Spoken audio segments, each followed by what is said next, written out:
mesdames, messieurs, merci infiniment de votre fidélité sans cesse renouvelée à votre chaîne préférée Afro-Up TV. Nous parlons de la politique togolaise aujourd'hui dans ce numéro spécial et nous avons 4 invités de marque. Mais bien avant d'abord d'amorcer donc cette seconde partie, nous avons un téléspectateur en ligne à qui nous allons donner 2 minutes très rapidement. Téléspectateur, bonjour. Oui, bonjour Moïse, mon nom c'est Charles Kouboua, j'appelle depuis Washington DC, aux États-Unis. Je voudrais seulement intervenir sur le problème de l'union de l'opposition, et notamment le problème de la candidature unique. Moi je crois que ça pose plus de problèmes que de solutions. Bon, le problème se posait avant lorsque on faisait des élections présidentielles à un tour. Maintenant, je crois que c'est à 2 tours. Les candidatures peuvent se présenter de façon multiple et que le meilleur qui sort du premier tour puisse se positionner afin que les autres s'alignent derrière lui. Bon, le problème à fond, c'est que même si vous présentez une candidature unique, nous n'avions jamais eu des résultats qui présentent que un candidat de l'opposition a eu plus de 50%, c'est-à-dire 51%, le taux requis pour remporter les élections présidentielles.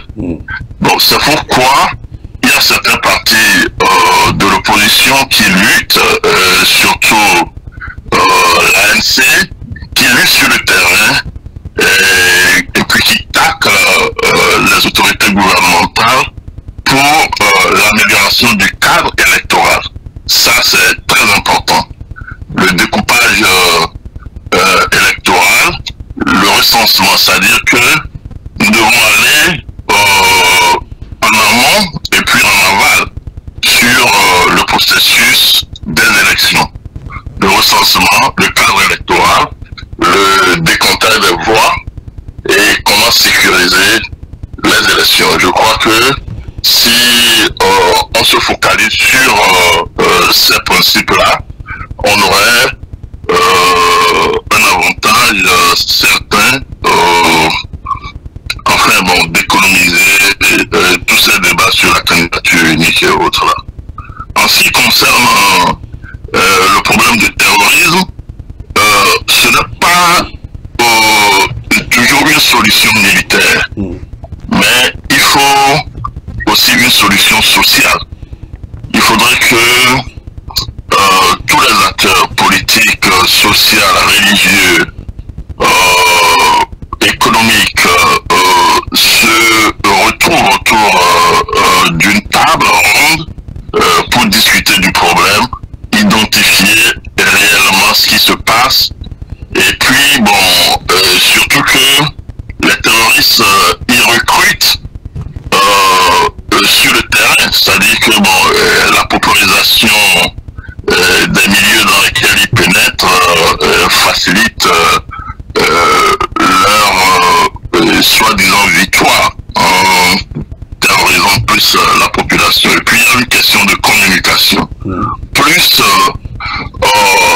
nous leur donnons le vent en poupe en disant que ils sont en train de terroriser la population, ça c'est ce qu'ils veulent.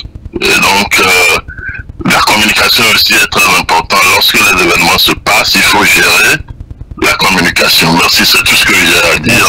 Merci pour tout le monde, surtout ceux qui sont sur le plateau, Monsieur Placide da Silva, Monsieur Lanson et le responsable de Cody Togo, sans oublier Monsieur Gagba de la DMK. Merci beaucoup. Ce sera un honneur de vous avoir comme invité en 2023. Nous espérons bien que vous allez accepter notre invitation.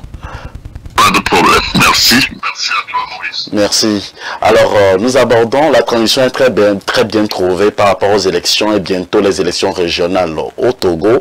Qui y seront? Est-ce que l'ANC sera aux élections régionales, Monsieur Placide da Silva?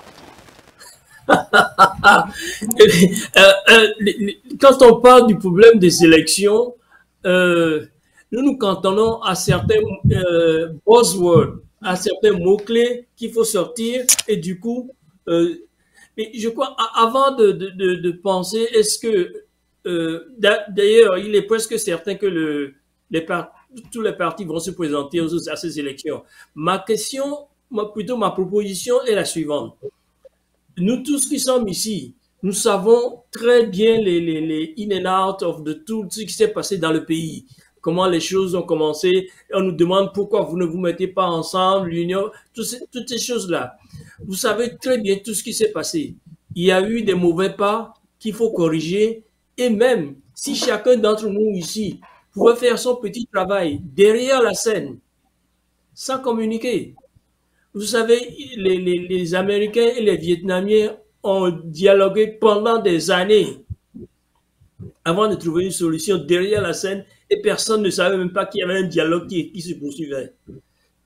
J'ai participé aux affaires du Moyen-Orient, là, quand Yasser Arafat et Issa Rabin au Camp David, des accords de Camp David et so.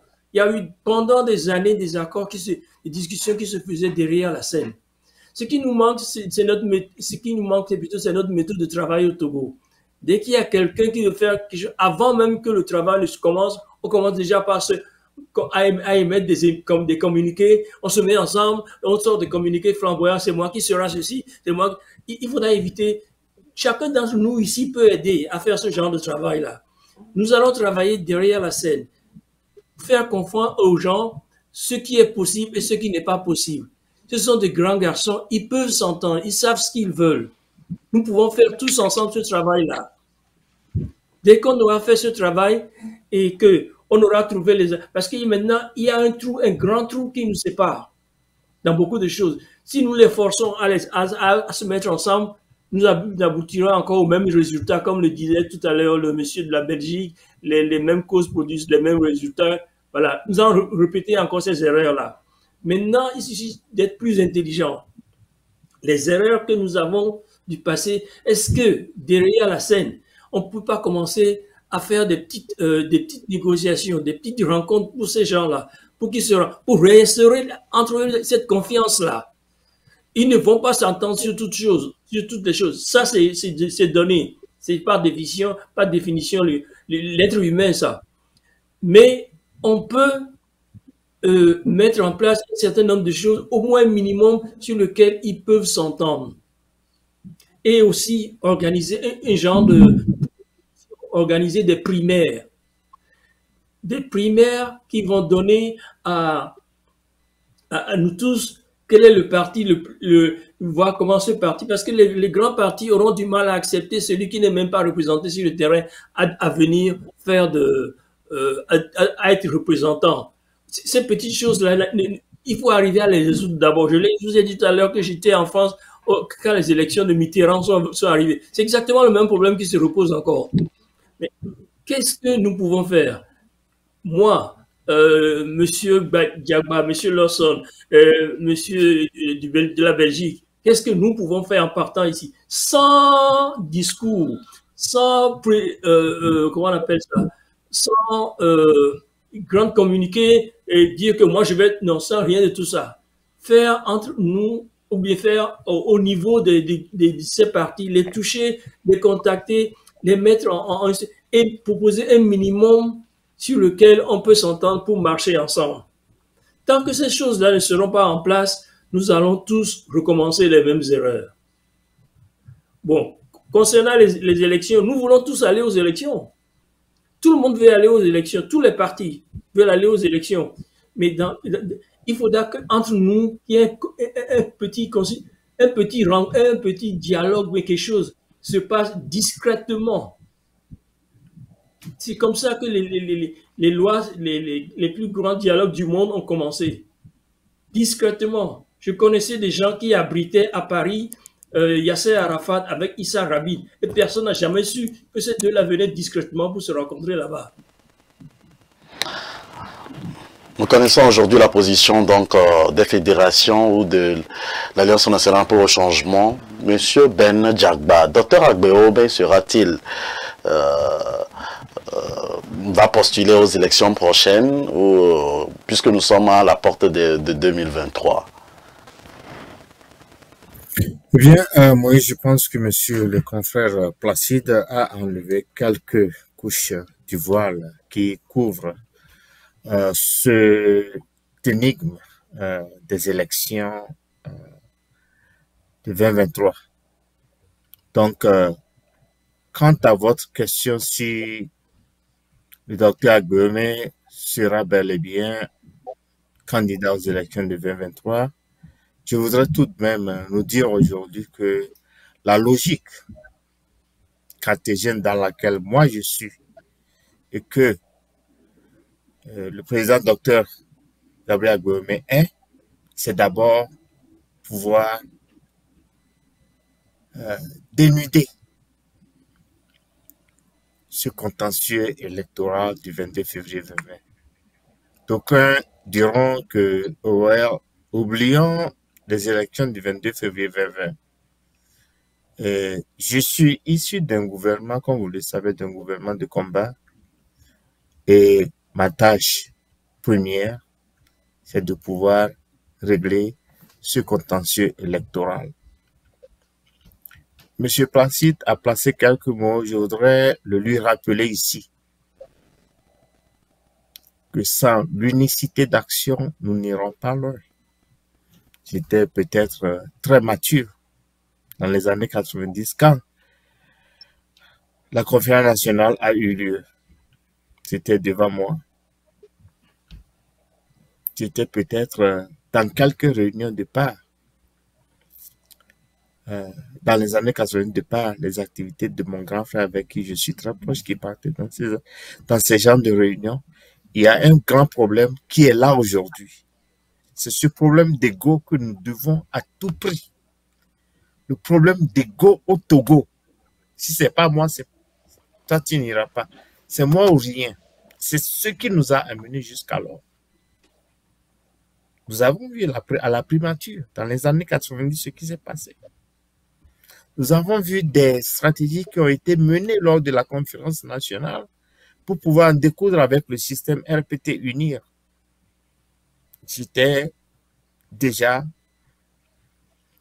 très mature à l'époque et je suivais tout. Donc aujourd'hui, me demander si la DMK doit aller aux élections. D'abord, je ne suis pas membre de la DMK. Je dirige un gouvernement de combat. Je ne suis en aucune manière membre de la DMK.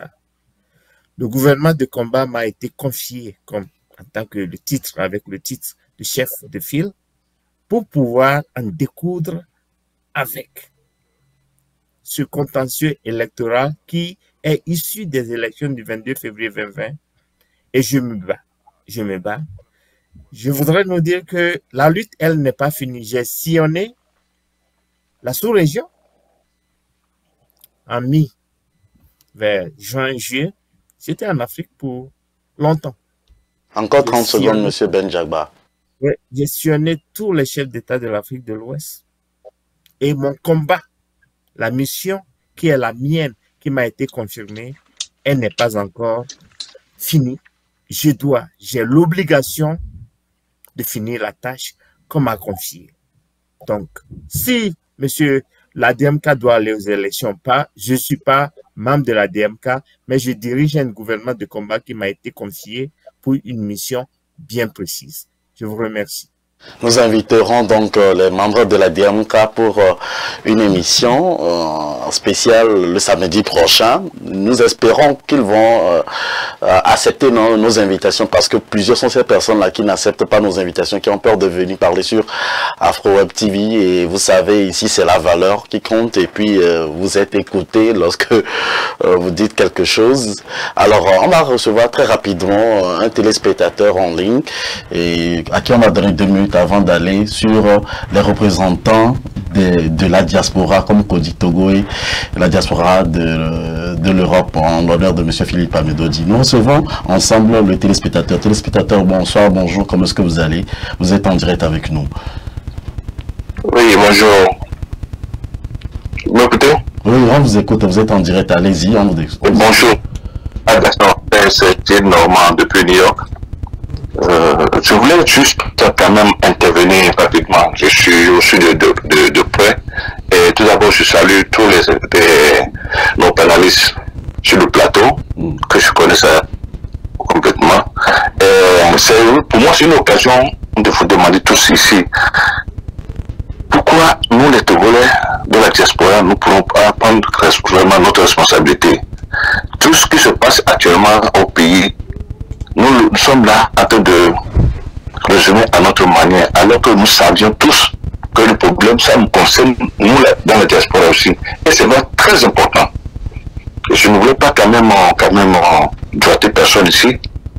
Pourquoi et depuis on a cherché de tout faire pour que la diaspora soit unie, pour pouvoir affronter nos leaders, nos partis politiques, pour les imposer comment est-ce que nous pouvons travailler avec eux pour pouvoir atteindre l'objectif. Ça ne se fait pas, et ça ne se fera jamais. Si nous ne pouvons pas quand même laver le linceul nous-mêmes, ici, qu'est-ce que nous voulons imposer à ceux qui sont sur le terrain, ou bien de nos leaders? Soyons sérieux. Nous savons que le problème est en face de nous, nous ici. Si nous attendons, nous n'attendons pas dans la diaspora. Nous ne nous attendons pas. Nous ne mettons pas le point sur les îles. On ne s'attend pas.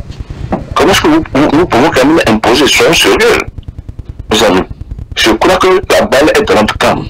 Revenons à la base ici et faisons une unité de la diaspora et essayons de faire quand même comment on appelle, programme sur ensemble pour que nous élaborons ensemble, et je crois que ceux de l'Europe aussi feront pareil. Maintenant, nous pouvons faire une jumelage de la diaspora générale et avoir un programme avec nos leaders du parti. Et comme ça, nous pouvons quand même avancer. Sans ça, tout ce que vous êtes en train de vivre, c'est bon, mais je crois que tout le monde dit des choses qui peuvent avancer et qui peuvent apporter du bien, mais au fond, ils ne vont jamais l'appliquer. Et vous le savez tous. C'est puisque tout le monde porte la veste de son parti. C'est ce que nous devons que la diaspora essaie d'enlever. Oubliez un peu votre politique. Et restons quand même pour les Togolais pour pouvoir solutionner nos problèmes. Je vous remercie. Merci, M. Jim Norman, de nous avoir appelés. On sait que les élections sont source de discorde dans les débats politiques. Et M. Tchehelou Lawson, aujourd'hui, la diaspora toujours en soutien enragé pour derrière les partis politiques. Et quelles sont vos réactions sur les élections à venir et surtout les élections régionales? Je pense, en toute objectivité, que la diaspora, en tout cas en ce qui me concerne et concerne mes camarades de la coalition de la diaspora togolaise pour l'alternance de la démocratie, nous faisons de notre mieux pour rassembler cette diaspora que quand on interroge son unité, elle se disperse. Nous avons par exemple cette année organisé l'Assemblée générale à Freiburg en Allemagne. Et par exemple, Philippe est venu de Belgique avec une délégation. Des camarades se sont déplacés de France, d'Allemagne. Moi, j'ai fait le déplacement depuis le Canada. Des camarades sont venus des États-Unis. Et on a même demandé à ceux qui ne pouvaient pas se déplacer, qu'on comprend, de pouvoir soutenir ceux qui veulent se rendre en Allemagne pour que nous discutions. Nous échangions et que nous arrivions justement à harmoniser nos points de vue en tant que diaspora, en soutien au peuple togolais dans sa lutte pour la libération. Combien sommes-nous à pouvoir s'intéresser à cette dynamique-là? Je crois qu'on se compte au bout des doigts. Donc, à la fin de la journée, il faut aussi que nous soyons conséquents et cohérents avec nous-mêmes à travers notre volonté de ce que nous faisons pour le changement au Togo. Les idées où les intentions sont bonnes, mais l'action est absolument également assez importante. Voilà ce que je voudrais dire d'entrée de jeu. Je voudrais également souligner le fait qu'il y a certaines choses que j'entends qui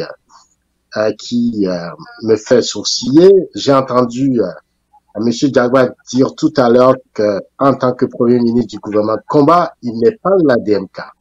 Alors, je me pose la question, comment on peut assumer une aussi haute responsabilité en n'étant pas membre de l'organisation dont nous portons le gouvernement. Donc, ces incongruités politiques, quelque part, nous posent problème. Il faut être capable d'assumer sur toute la ligne ses choix politiques, ses choix idéologiques et aussi son combat. Je dirais aussi, en ce qui concerne les élections, bien évidemment, nous avons de très importantes élections à venir, donc les élections régionales, les élections législatives et présidentielles. Il me semble que il va falloir quelque part que toutes les forces démocratiques se retrouvent sur ce que j'appellerais un gentle agreement. Voyez-vous? Et parce que sans cela, bien évidemment, les mêmes causes vont produire les mêmes effets. Et dans cette gentle agreement où on se donne quelques balises, par exemple sur ne pas éviter de s'attaquer les uns aux autres, s'insulter ou chercher à attaquer la crédibilité d'un leader politique, le réduire au néant, chercher à prendre sa place, bref, tout ce que nous faisons entre personnes interposées pour se nuire. Je crois que ce gentle agreement pourrait nous amener à éviter cela, à aller à l'essentiel dans un plan global de lutte. Le plan global de lutte voudrait ça veut dire tout simplement comment mettre en osmose les énergies des uns des autres, les compétences des uns des autres, pour un objectif précis, faire aboutir la lutte de l'alternance et de la libération du Togo. Et retrouver ce que j'appellerais la stratégie de mobilisation du peuple togolais. Sans cela, si on pense que chacun prêche pour sa chapelle, on ne peut pas aller loin. Mais on ne peut pas faire tout ça sans reposer les fondamentaux. Voyez-vous, j'ai l'impression parfois aussi que on se trompe sur l'essentiel. On pense que nous sommes en démocratie. Tout à l'heure, j'ai fait le point en termes de schéma de la situation politique du Togo. Donc, nous ne sommes pas encore en démocratie. Et puisque nous ne sommes pas encore en démocratie, pensez que nous allons utiliser seulement les leviers ou les outils démocratiques pour pouvoir arriver à l'alternance, on se trompe sur toute la ligne. Dans une démocratie, c'est les partis politiques, c'est avec les partis politiques qu'on conquiert le pouvoir. C'est-à-dire, on ne prend le pouvoir que par les élections. Et ces élections doivent être supposées être libres, démocratiques et transparentes pour que le résultat puisse faire ressortir celui qui a gagné, en tout cas que le peuple a confié, n'est-ce pas, cette responsabilité. Nous ne sommes pas dans ce cas au Togo. Quelles que soient les élections, les résultats ne sont jamais les résultats proclamés et on nous oppose la violence. Dans ce schéma-là, il va falloir revoir les perspectives, comprendre les limites des partis politiques, comprendre les limites de nos associations et se retrouver dans une stratégie globale qui nous permet de changer le rapport de force. Et donc, si on ne pense pas comme ça et qu'on pense que, bon, voilà, il faut toujours aller aux élections, faire campagne, alors que on n'est même pas au cours d'une campagne, on ne peut pas faire campagne sur toute l'étendue du territoire togolais. On a vu, par exemple, au niveau de l'ANC, qui n'a pas pu faire campagne au nord aux dernières élections. On a vu comment le parti d'Aglomé a été attaqué dans certaines régions du Togo. Donc, c'est pour dire que nous avons des problèmes de fond.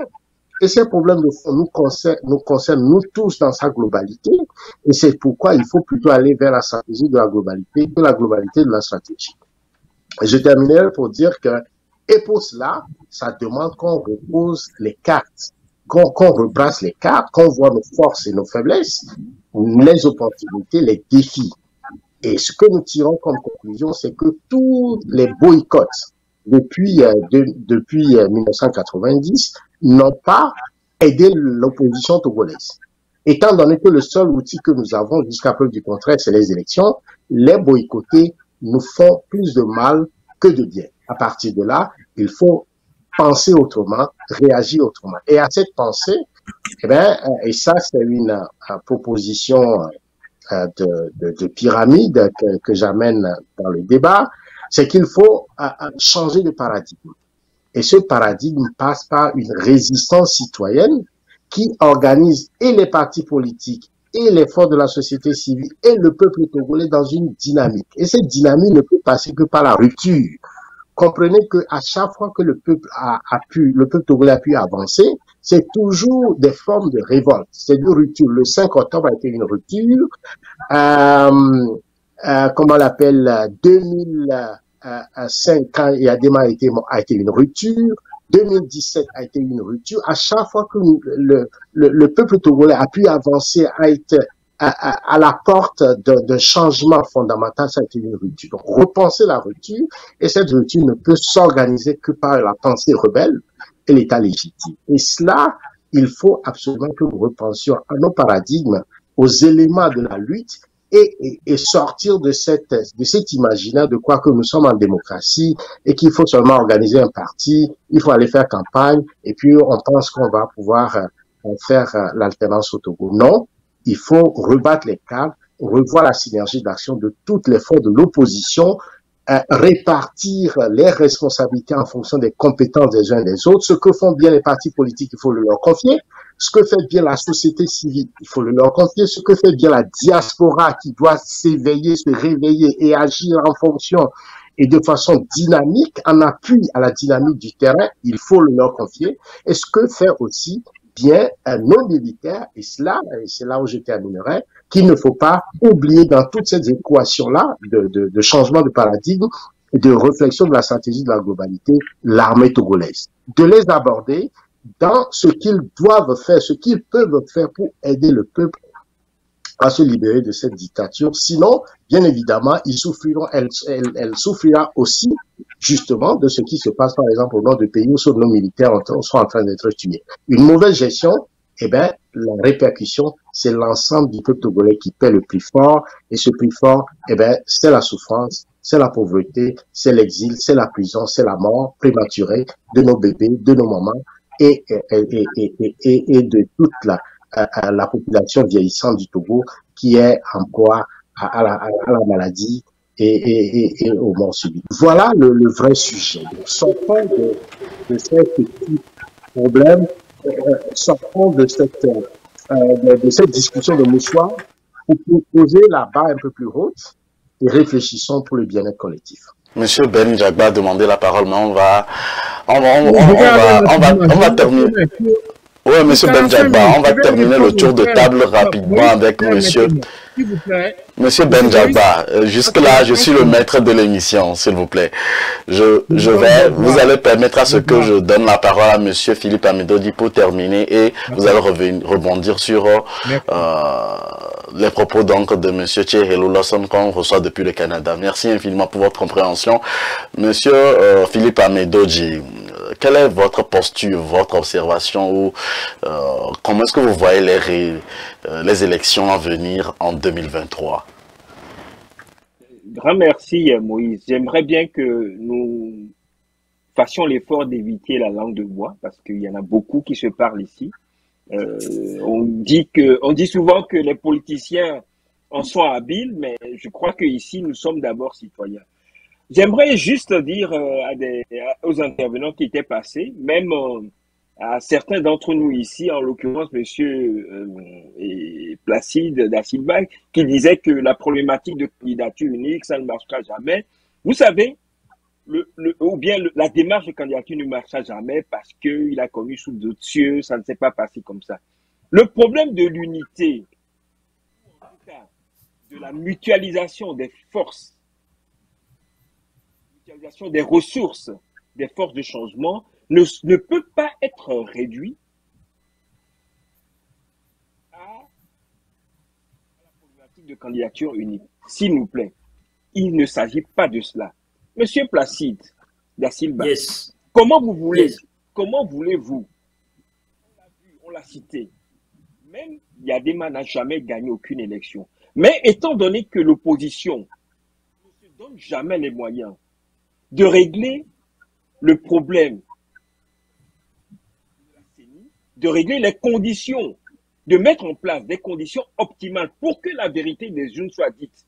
Il ne sert à rien de courir aux élections parce qu'avant d'y aller, les forces qui sont en lice savent que de toutes les façons, qu'ils ne font pas, que le juge, c'est-à-dire le RPT Unir, et en même temps l'arbitre, le juge ne va jamais déclarer vainqueur ses adversaires.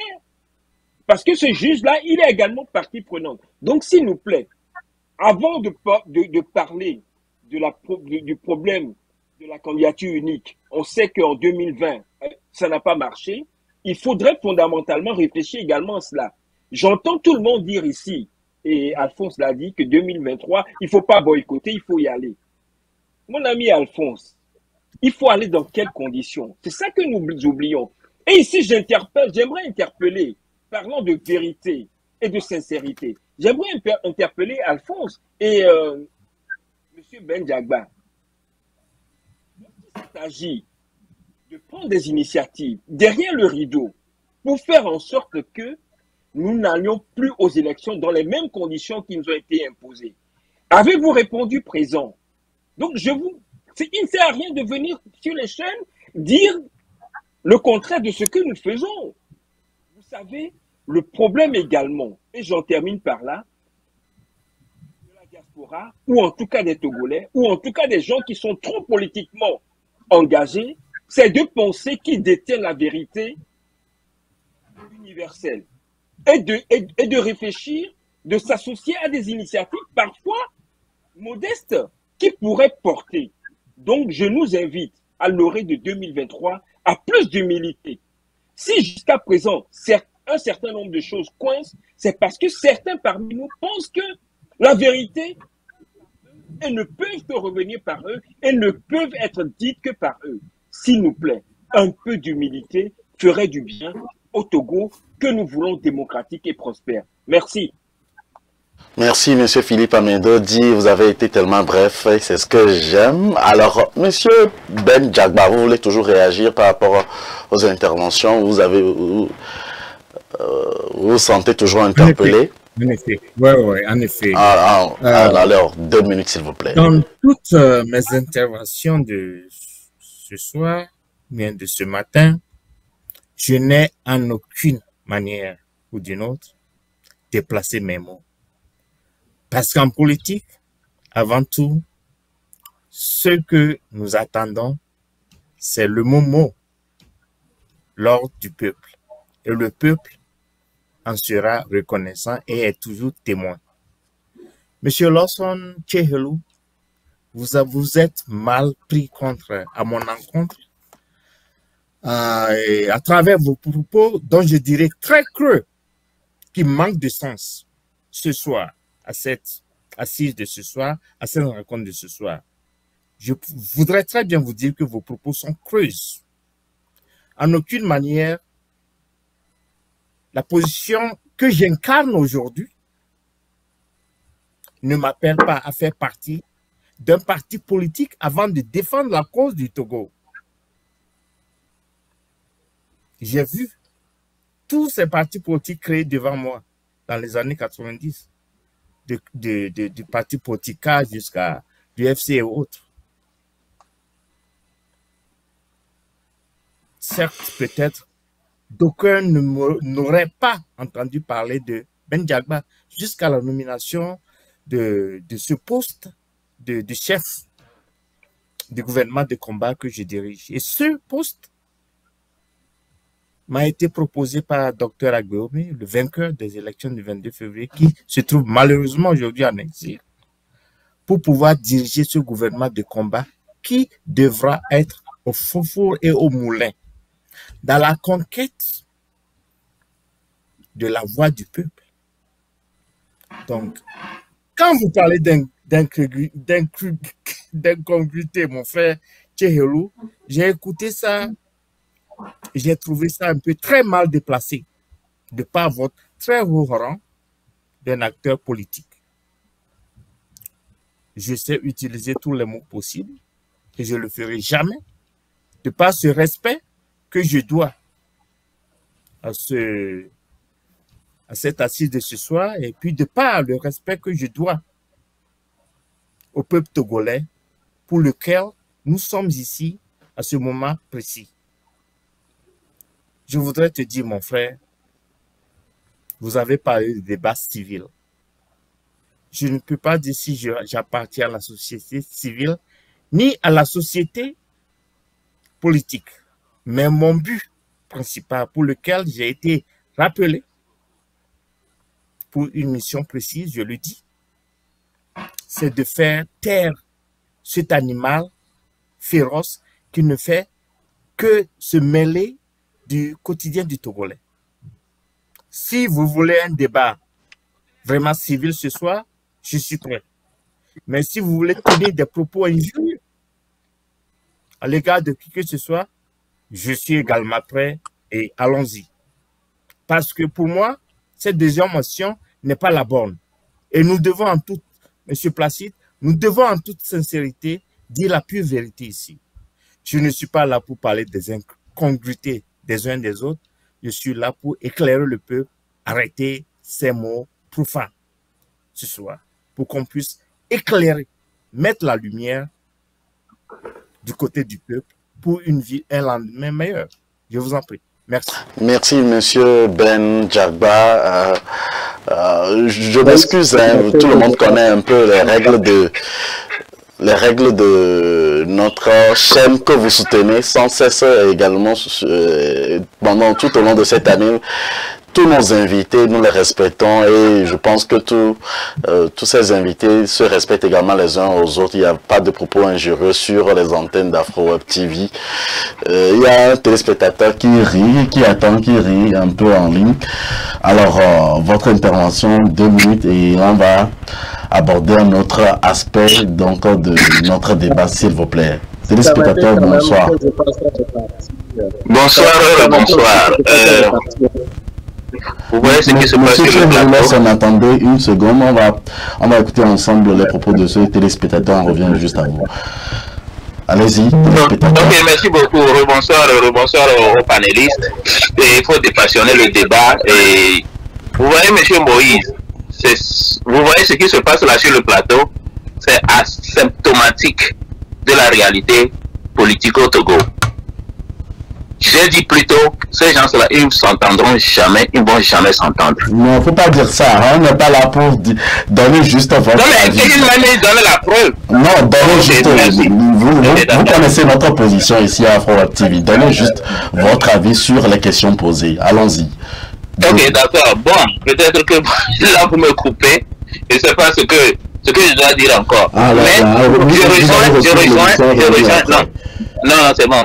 Je rejoins l'intervention, je vais abonder dans le même sens que M. Philippe Amédodji. Mes chers amis, c'est-à-dire qu'arrivé à un moment de la vie, de tout ce que nous entreprenons pour le bien d'autrui, vous êtes des personnalités publiques, des personnalités politiques, des personnalités publiques, mais arrivé à un moment de la vie, vous avez vos familles respectives et tout, on fait table rase, on se pose, on laisse l'ego de côté, et puis on vise l'objectif commun, le but commun. Je ne vous aime pas, mais nous pouvons nous accorder sur certains points. Je ne suis pas d'accord avec vous sur ce point-ci, mais par rapport à ce qui est commun à nous tous, nous pouvons nous attendre. Et c'est ce qui nous manque, et c'est ce que nous devons dénoncer. En dehors de ça, vous voyez sur le plateau là, nous ne sommes qu'en train de parler de élection. Et pendant une magistrature passée, la magistrature précédente, ce que nous avons entendu aussi, c'est réforme constitutionnelle, institutionnelle, constitutionnelle, institutionnelle. Moi, je n'ai pas été à l'école. C'est quoi réforme constitutionnelle, institutionnelle? Moi, je veux entendre que, bon, voilà, le sac de riz coûte moins cher au Burkina Faso, mais ce sac-là, le conteneur de sac passe par le port de Lomé. Quel est le problème? C'est ça que le Togolais veut entendre. La baguette de pain, hormis la guerre de l'Ukraine, où on dit que bon voilà, le blé est stocké quelque part. Le prix de la tomate, c'est ceci. Vous voyez, c'est-à-dire que vous touchez je veux là que les gens touchent le quotidien du Togolais. L'agriculture, on dit la paupérisation de la population du Nord, qui facilite le recrutement de des concitoyens du Nord dans le terrorisme. Qu'est-ce que nous pouvons faire aujourd'hui pour que ce fléau soit endigué un temps, soit peu? Et si on peut laisser de côté ce genre de constitution, institution, élection, c'est de ça que nous parlons ici. Hein. Il n'y a que de ça que nous parlons ici. Nous ne touchons pas le quotidien du Togolais. On ne parle pas des hôpitaux, on ne parle pas des écoles, on ne sait pas comment c'est organisé. Vous voyez que nous sommes en 2023, et puis bon voilà, vous allez entendre qu'une femme en allant coucher à l'hôpital, bon voilà, est décédée parce qu'on veut lui faire la césarienne, simple césarienne. On dit que quelqu'un a cassé sur Zémidjan, il a cassé son pied, il est allé au CHU, et puis il est décédé. Qu'est-ce qui se passe? Ce sont des choses là dont nous citoyens, nous voulons entendre parler de ça.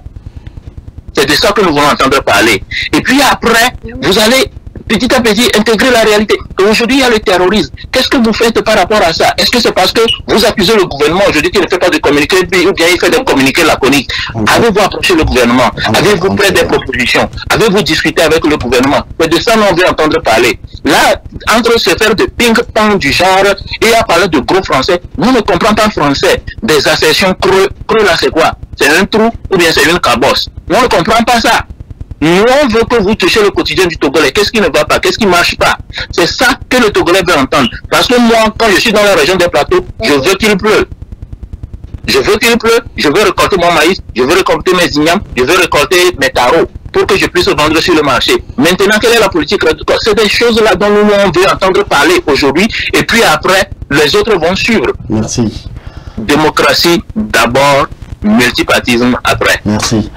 Le développement de notre pays, le Togo, importe tous nos invités qui sont connectés en ce moment, surtout les téléspectateurs, les amis internautes. Merci infiniment à tous et à chacun de vous pour votre fidélité à Afro Web TV. On parle développement, on ne peut pas parler développement aussi sans parler réconciliation, pardon, amitié, refondation, et ce qu'on retrouve également dans les autres pays comme la Côte d'Ivoire qui ont été beaucoup préconisés aujourd'hui.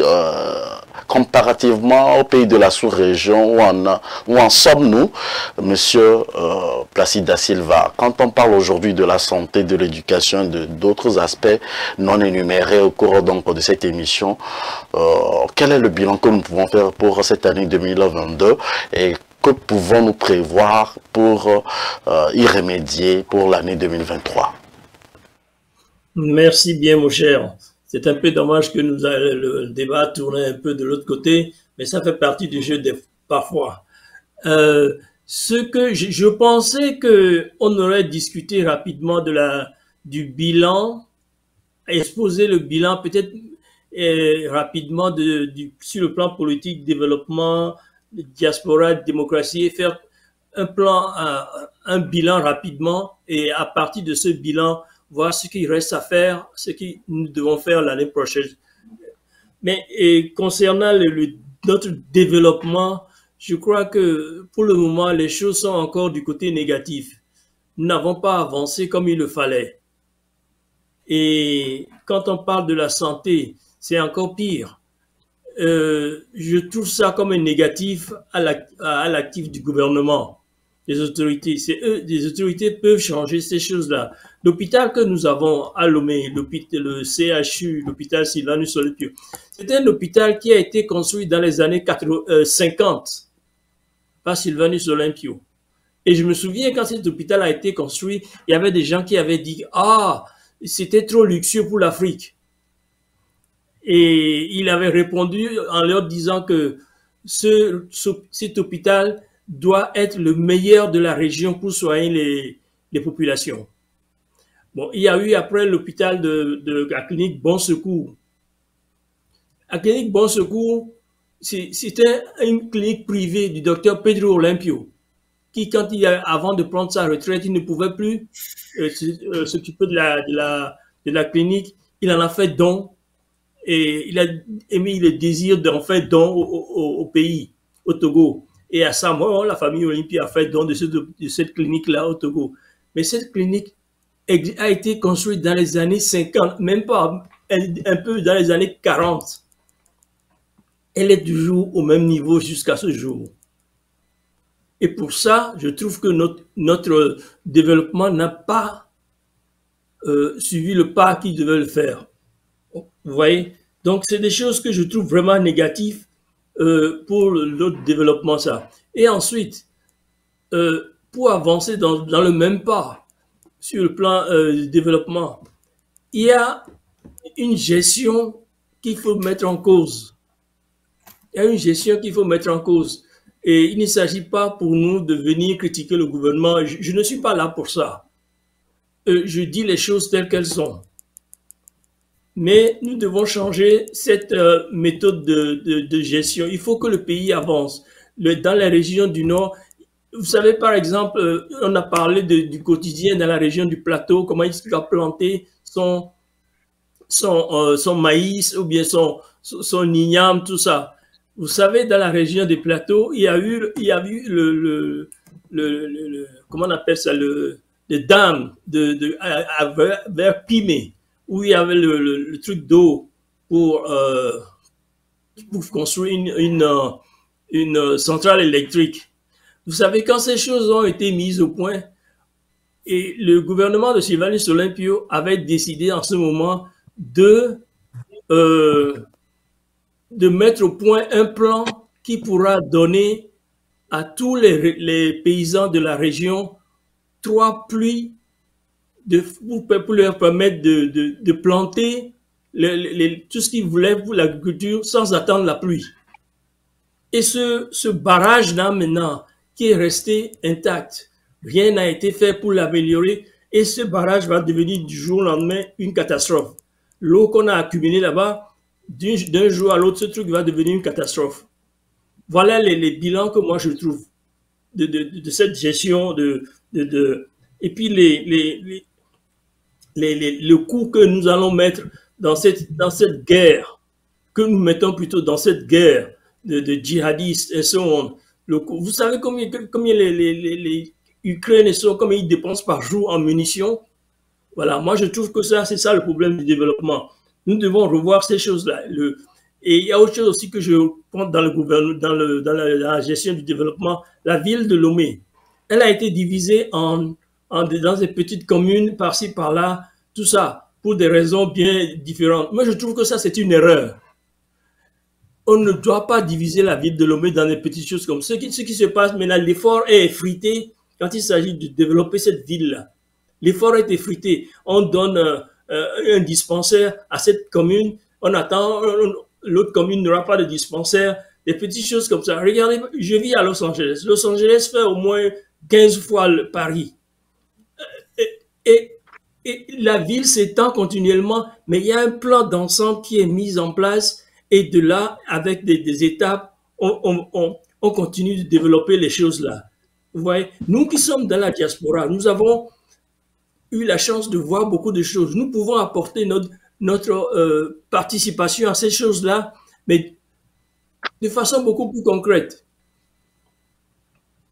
Ouais, c'est ce que j'ai à dire sur le plan du développement, les égouts de Lomé. Je ne sais même pas qui a sorti cette histoire d'égouts à ciel ouvert là. C'est de la bêtise. Ici à Los Angeles, par exemple, il pleut. Les pluies qu'il y a à Los Angeles, c'est des pluies qui durent des semaines.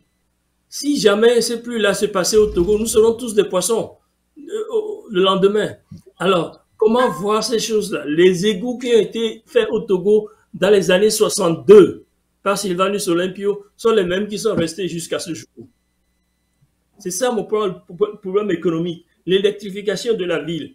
Nous avons possibilité d'avoir de l'énergie solaire. Ma maison est entièrement à l'énergie solaire ici à Los Angeles. Je produis beaucoup plus que je ne peux en consommer. Le reste est vendu à la ville. Nous pouvons faire, voilà le problème de développement auquel, et nous qui sommes, je le dis encore, nous qui sommes dans la diaspora, nous avons une responsabilité de ces choses, au lieu de nous d'éparpiller dans des tas d'issues qui ne nous amènent rien du tout. Et donc, revoir ces choses-là. Merci, Monsieur Placide da Silva. Alors, Monsieur Ben Jagba, le tour de table continue concernant le développement, la réconciliation, le pardon qui se fait probablement dans d'autres pays de la sous-région ouest africaine, je voudrais dire. Et qu'en est-il du Togo? Nous sommes entre réalisme ou utopie? Eh bien, d'abord, quand on parle du développement d'une nation, il faut voir, il y a des sujets clés à revoir sur plusieurs prismes. Le développement d'une nation tient en son sein sa population, son niveau, c'est-à-dire le niveau d'éducation de sa population, la santé et l'éducation. Voilà les 4 angles principaux sur lesquels, ou bien desquels nous pouvons quand même voir le niveau de développement d'un pays. Et donc, au Togo, je pense que nous remplissons toutes ces cases. Mais le problème crucial qui est là aujourd'hui, qui endigue le développement de notre nation, c'est le vouloir faire, le vouloir peut-être aider le peuple togolais. Je dis ça pourquoi? Quand on voit aujourd'hui nos institutions éducatives, nous sommes toujours à la traîne, derrière cette puissance qui nous a colonisés, avec des programmes peut-être très vétustes, qui ne sont d'ailleurs même pas utilisés aujourd'hui en France.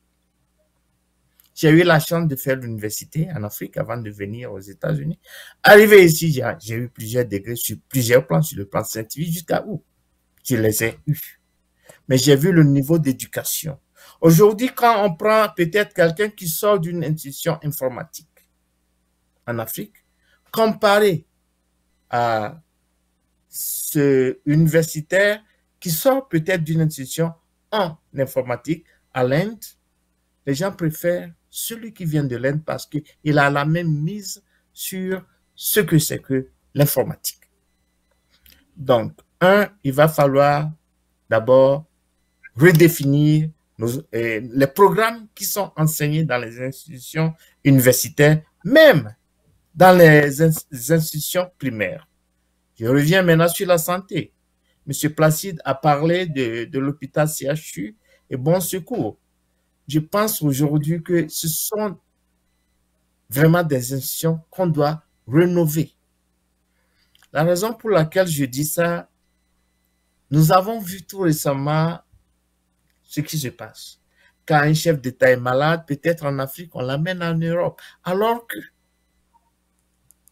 nous avons formé des médecins qui sont capables de travailler pour le Togo.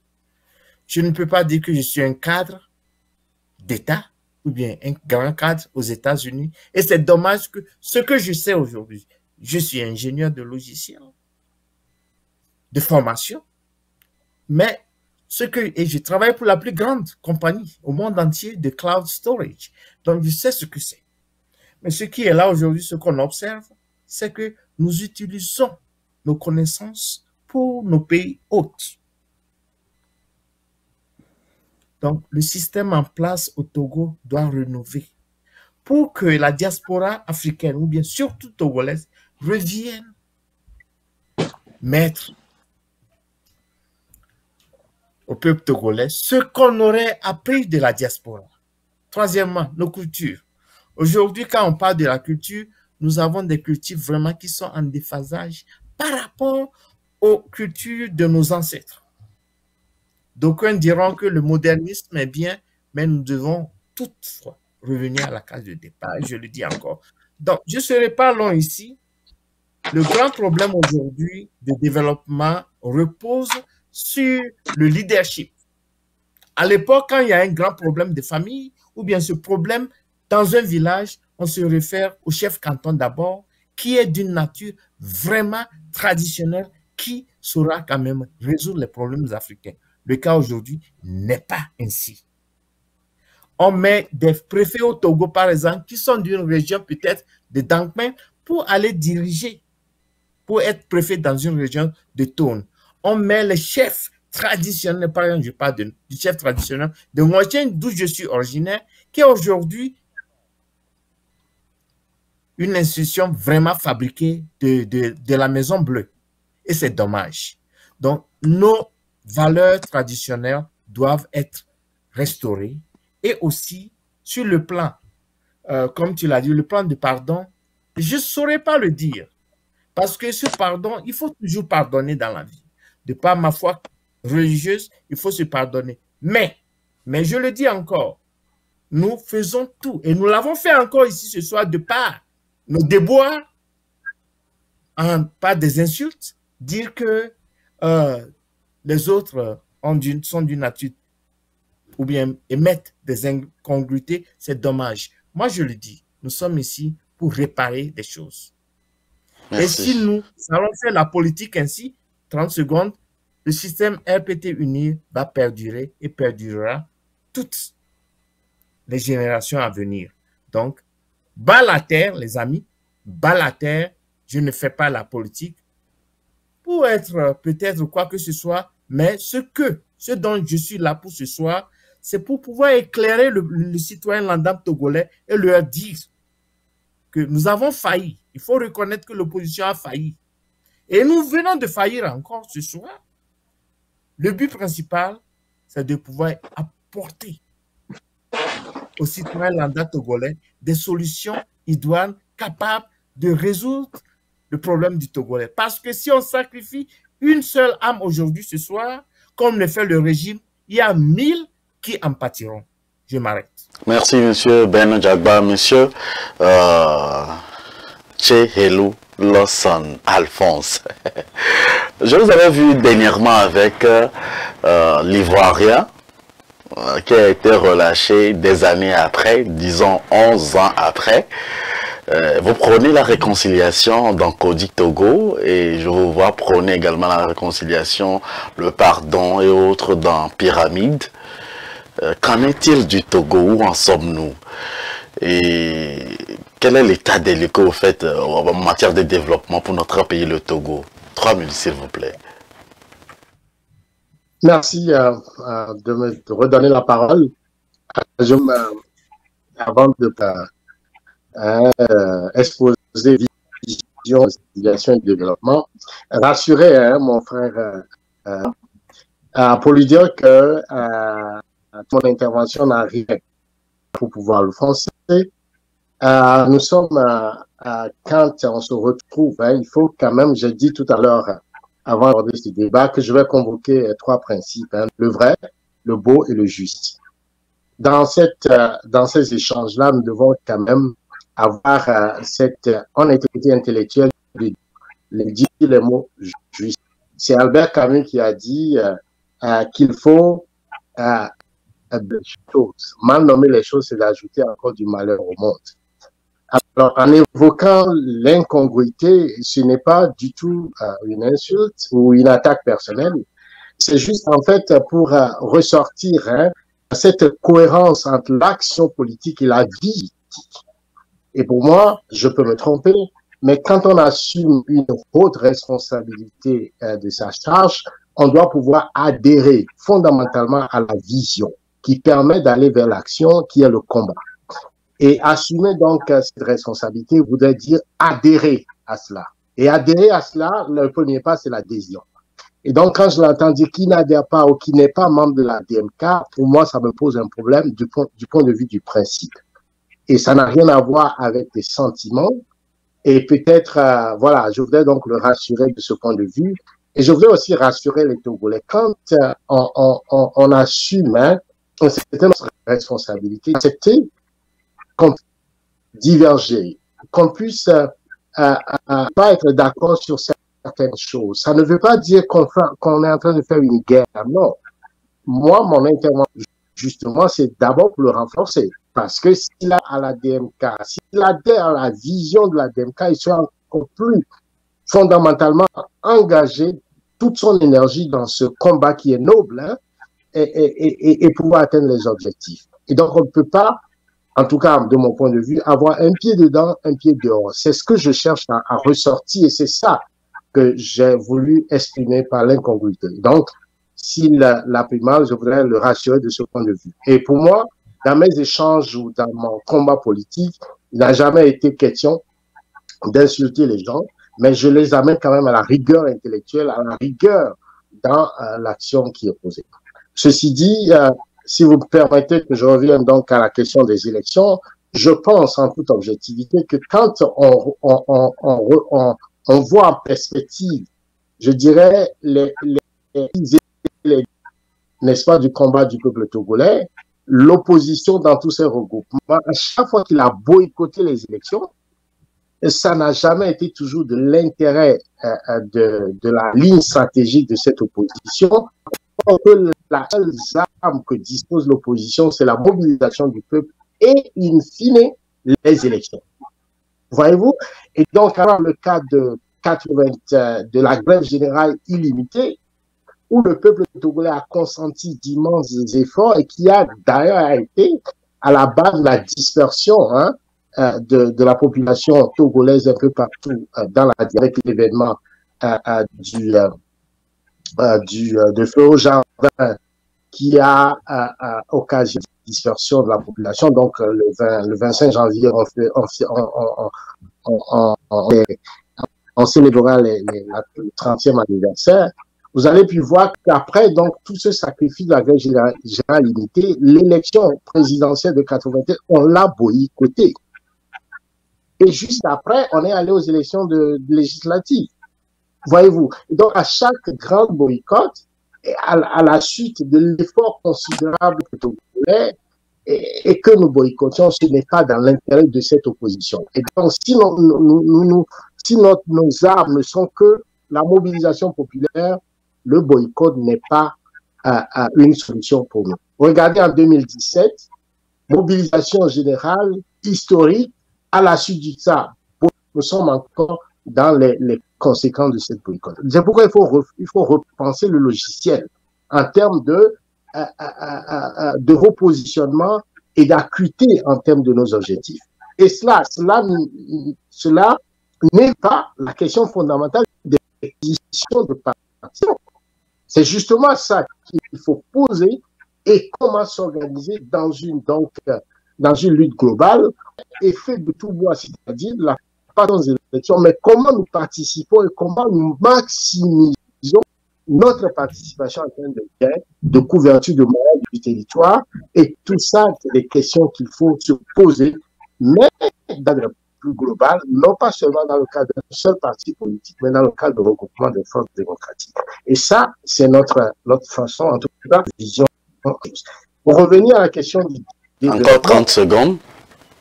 Absolument, la question du développement, on ne peut pas poser la question du développement. On fait tous le diagnostic de la pauvreté rampante, la paupérisation. J'ai donné tout à l'heure les chiffres. 72% de la population vit sous le seuil de la pauvreté. 57% de la population vit très, très pauvrement. Et donc, voilà, un repas principal par jour même n'est pas disponible à certains Togolais, pas d'accès aux soins. Et les gens ont des maladies. Nous avons tout ça, ce constat. Mais ce constat se pose sur quoi? Et c'est là que je parle encore du style capable de pouvoir avoir le bon diagnostic. Donc, penser ou poser le problème de développement sans la question de la gouvernance du pays. Et la gouvernance du pays, et qui est aujourd'hui kakitokatique, ça veut dire le pays est géré par les plus mauvais. Et les résultats seront tout à fait mauvais. Et cette gestion aussi pose le problème de la légitimité de ceux qui gouvernent. Donc, il y a la question de la légitimité. Tant que les élections sont frauduleuses, eh bien, il y aura toujours un problème au niveau du développement. La question de la reddition des comptes. Quand je gère un pays et que je n'ai de compte à rendre à personne, je fais ce que l'argent de ce pays-là. Comment nous pouvons avoir in fine le développement? Et c'est pourquoi nous posons la question justement de la reddition des comptes de ce gouvernement. On ne peut pas aussi parler de développement sans que la question des droits humains soit dans la vision de développement. Vous voyez, l'éducation, la santé, la sécurité des gens, les gens qui sont en prison, qui ne sont pas jugés, la justice qui est corrompue, tout ça, mais pose la question justement de la reddition des comptes et la reddition du gouvernement. Et enfin, la question de la compétence.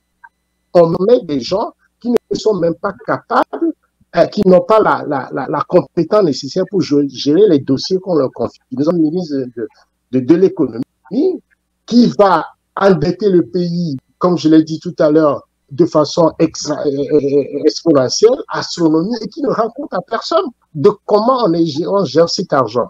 Et donc, on ne peut pas poser fondamentalement la question du développement du Togo sans que la question de la gouvernance, sans la question de la légitimité des gouvernants ne soit posée, la reddition des comptes, le respect des droits humains, les compétences de la solidarité. Parce qu'à la fin de la journée, cette gestion amène à la redistribution de la richesse nationale de façon équitable pour l'ensemble des citoyens togolais. Et si c'est pas ça, bien évidemment que beaucoup de Togolais sont laissés sous le carreau, à la souffrance, à la pauvreté. La seule solution, soit c'est de fuir le pays, et c'est ce que nous voyons avec la diaspora de plus en plus qui a des raisons économiques, sécuritaires et de survie. Merci, Monsieur Rello Lawson. J'ai beaucoup de sujets à aborder, surtout avec vous. Véritablement, c'est vrai qu'on ne vous retrouve pas disponible beaucoup de fois. Et quand je trouve l'occasion, je voudrais poser toutes les questions en même temps, en fait. À vous tous qui êtes là aujourd'hui, Monsieur Benjagba, Monsieur Placide da Silva, Monsieur Tché Hello, Monsieur Philippe Amédodji. Monsieur Philippe Amédodji, je vous avais vu au Togo entre-temps, au cours de l'année 2022, où vous aviez fait un tour. Lomé n'a pas changé. Et je parle des routes quand je dis Lomé n'a pas changé. Vous vous êtes retrouvé comment par rapport au développement du Togo et quel est le bilan que vous faites par rapport à, en tant que société civile ou membre de la société civile pour cette année 2022? Nous avons un auditeur, un téléspectateur en ligne qui attend, mais je vais juste lui donner 2 minutes et pour que vous puissiez préparer vos réponses. Téléspectateur, je vous donne 2 minutes. Bonsoir, vous êtes en direct avec nous sur Afro TV. Encore merci, M. Moïse. Juste, c'est pour aussi intervenir un peu sur le plan de développement, tout ça là. Oui. Et comme je viens tout à l'heure, je crois que pour que nous parlions réellement de développement dans notre pays, nous devons commencer nous-mêmes, dans la diaspora, à se montrer en tant que prêt à faire un développement dans notre pays. Je ne suis pas là pour se jeter des fleurs ou bien des patriotes. Je suis membre des patriotes togolais. Nous avons essayé plusieurs fois, je le dis encore plusieurs fois, de mobiliser et de faire unir tous les mouvements de la diaspora ici aux États-Unis. Ça n'a jamais tenu. La deuxième fois, la troisième fois encore, on est en train d'essayer encore ça. Aujourd'hui, nous parlons de développement. Et qu'est-ce que nous, la diaspora, nous-mêmes, à part les miettes que nous avons à nos familles, tout ça là, qu'est-ce que la diaspora fait pour développer le pays? Non. Aujourd'hui, on parle encore aussi de belles choses. On a envoie de l'argent, monsieur Gilles Norman. Oui, on envoie à des familles. Ça, ce n'est pas apporter, ça fait vraiment de économiquement, oui, mais pas réellement aussi économiquement, parce que ça n'arrange pas réellement la population. Tout ça, ça retrouve vers l'État. Oui, l'État a également mis en place un guichet de la diaspora et qui est ouvert à tous les Togolais de la diaspora. Oui, mais si nous voulons réellement faire des développements, je crois que si il y a des opportunités et que la diaspora s'est bien organisée, on pourrait imposer des choses, on pourrait faire des développements et même établir des sociétés, des compagnies sur le terrain. Et en même temps, à ce moment que nous pouvons quand même inventer des emplois sur le terrain. Moi, c'est ce que moi j'appelle développement. Ce n'est pas des liens que tout le monde envoie sa famille et en même temps on devient un patron. Même si on n'était pas patron au pays, maintenant, dans l'espoir des patrons à cette famille, en les imposant certaines choses, et vous voyez, c'est pas ça. De même, aujourd'hui, dans la diaspora, nous avons vu, il y a certains qui sont sortis des docteurs, vous m'excusez le terme, des docteurs de dernier minute. Moi, quand on se dit docteur ou quelque chose comme ça, dans la diaspora, on devait quand même agir intellectuellement. On est là, donner des idées saugrenues, parce que le terme, je le dis bien, sur le terrain, en insultant, en donnant des choses que, dans la dernière formation, il y a 3 mois que je suis en paix. Oui, 3 mois, si je me... Et quand on te dit certaines choses sur le terrain, tu as honte vraiment d'être vraiment de la diaspora. On me dit effectivement que nous croyons que vous, de la diaspora, vous allez nous apporter beaucoup de plus. Vous êtes plus nuisible que nous, les restes qui sont sur le pays. Vous voyez, c'est des trucs que nous devons arrêter de faire. Arrêter. Et il y a certaines des plateformes ici, 24, je me pose la question, est-ce que ces gens-là, c'est une mission qui sont là, ils sont là pour hein? Il y a des choses que nous devons arrêter. Monsieur Gilles Norman, on en parlera également avec vous le samedi prochain au nom de votre groupe Patriote. Oui, laisse-moi dire pour finir. Demain que sur le terrain, on a fait, moi personnellement, j'ai fait des propositions à nos leaders sur le terrain. Même si le fond, c'est juste un galon de peinture que vous achetez et allez peinturer la portail de l'hôpital, qui est déjà, si vous touchez, c'est déjà des tétanos. C'est quelque chose. Donnez des exemples aussi sur le terrain. Sans qu'on ne fait pas des petits trucs comme ça, la population essaie de mobiliser et on ne voit pas ce qui se fait au niveau de la diaspora, ce que nos leaders aussi font sur le terrain réellement pour pouvoir maîtriser ou bien garder la mobilisation de cette population. Et nous, je crois que nous sommes en train de créer un vide, un champ, un boulevard libre pour une période donnée au régime sans le savoir. Merci. Ouais, c'est des... Bon, je m'arrête là. Merci. On nous donnera plus de paroles le samedi prochain, Monsieur Gilles Norman. On invite officiellement aussi votre groupe Patriote à venir débattre avec donc d'autres invités, comme les combattants de Charlotte et d'autres partis politiques comme pour le Dr Ton, la DMK aussi, que nous invitons officiellement dans cette émission. Et j'espère que vous tous vous êtes à l'écoute et vous serez donc des témoins pour que nous puissions ensemble construire notre cher pays, le Togo. Rapidement, monsieur Philippe Amedodji, vous aviez été à Lomé, vous êtes fraîchement revenu, hein, ça ne fait même pas une année. Le Togo a développé, n'est-ce pas? Oui, Moïse. Non, ma dernière visite au pays remonte en février 2020. Donc, bientôt 3 ans, je m'y suis plus rendu. Mais avant de répondre à votre question par rapport à l'état des routes, aux infrastructures, j'aimerais faire 2 observations. J'habite en Belgique, donc actuellement, il semble être 20h GMT. Nous sommes au dernier jour de l'année. Mes co-débatteurs sont sur le continent américain et le décalage horaire les avantages. J'aimerais, avec la permission des spectateurs et spectatrices, demander la permission de m'éclipser dans 20 minutes pour pouvoir rejoindre la famille qui s'impatiente et j'espère que vous comprenez cela. Et deuxième chose, je pense que tout à l'heure, monsieur Ben Diagba s'est un peu énervé par rapport aux propos, je dirais, un peu excessifs. J'aimerais attirer également l'attention de nous et un des auditeurs ou invités, voilà, des auditeurs a réagi pour dire que voilà, nous agissons à l'image des leaders de l'opposition ou bien de la division. Voilà. J'aimerais que nous fassions attention lorsque nous sommes en public et au choix de nos propos. Certains termes peuvent faire mal. Ça n'a rien à voir avec nos habilités différentes à manier la langue de Molaire, qui n'est d'ailleurs pas notre langue. Donc, j'aimerais appeler nous tous, lorsque nous débattons en public, à faire attention au choix des mots que nous faisons, parce que des fois, ces mots peuvent porter préjudice ou atteinte à l'honneur des uns et des autres. Et avant de répondre encore, j'aimerais, par rapport à l'intervention qui vient d'être faite tout à l'heure, dire à notre ami Gilles Normand, qui intervient souvent, que la diaspora ne peut pas aller investir au Togo si la diaspora se sent menacée.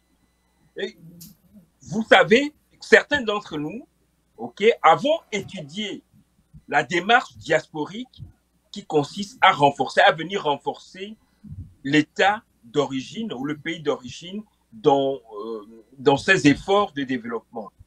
Regardez, on a des cas où des gens de la diaspora, parce qu'ils ont tenu des propos que le gouvernement ou les gouvernants en place au Togo pensent déplaisant à leurs endroits, déjà à l'aéroport ou bien une fois rentrés sur le territoire, leur vie ou leur sécurité sont menacées. Dans ces conditions-là, il faut que nos amis qui nous écoutent comprennent que si nos gouvernants agissent comme cela, c'est-à-dire bâillonner, non seulement ils ont bâillonné ceux qui sont sur le terrain, sur le territoire, mais également veulent interdire à la diaspora de ne pas avoir son mot à dire par rapport à la gérance, à la gestion, à la gouvernance de ce pays, nous aurons du mal. C'est même la raison pour laquelle le PND, Programme national de développement, a vite été enterré. On invite les gens à venir investir, on l'appelle en économie l'investissement direct étranger. La diaspora togolaise aujourd'hui dispose des ressources, mais vous savez, on dit l'argent a peur de l'instabilité. Donc, là, il y a le risque, la diaspora hésite à investir. Parlons des infrastructures. Vous savez, le Togo est majoritairement, l'économie togolaise est majoritairement basée sur l'économie informelle. En janvier 2023, ça fera 10 ans que le marché d'Adaurato, le seul grand marché du Togo, a été incendié. J'ai dit a été incendié, je pèse mes mots, c'est une tournure. OK? La forme passive. Incendié par qui? Jusqu'à présent, les commissions mises en place, est-ce que nous avons les résultats? Ça a été élucidé? On a retrouvé du kérosène. Est-ce que tous les Togolais ont accès au kérosène au Togo? Donc, s'il nous plaît, et je vais encore aller plus loin, à la veille de chaque élection, si ce n'est pas le Premier ministre ou la Première ministre, si ce n'est pas le président de l'Assemblée nationale, on nous assomme avec des cérémonies de première pierre. Pourquoi bientôt 20 ans, ce marché n'est toujours pas reconstruit? Et il y a quelques années, il y a 4 ans, à la veille des élections présidentielles, non, il y a 3 ans, de 2020, en janvier, c'était en janvier, donc il y a 3 ans, on nous a dit qu'il y avait un hôpital ultra moderne qui sortirait à Agouin. Je peux citer la personne qui, dans une tournée en Europe, en France, l'a dit. C'est le ministre Trimois. Allez faire un tour à Agouin, où en est cet hôpital-là. Donc, s'il nous plaît, lorsqu'on parle de développement incertain, et M.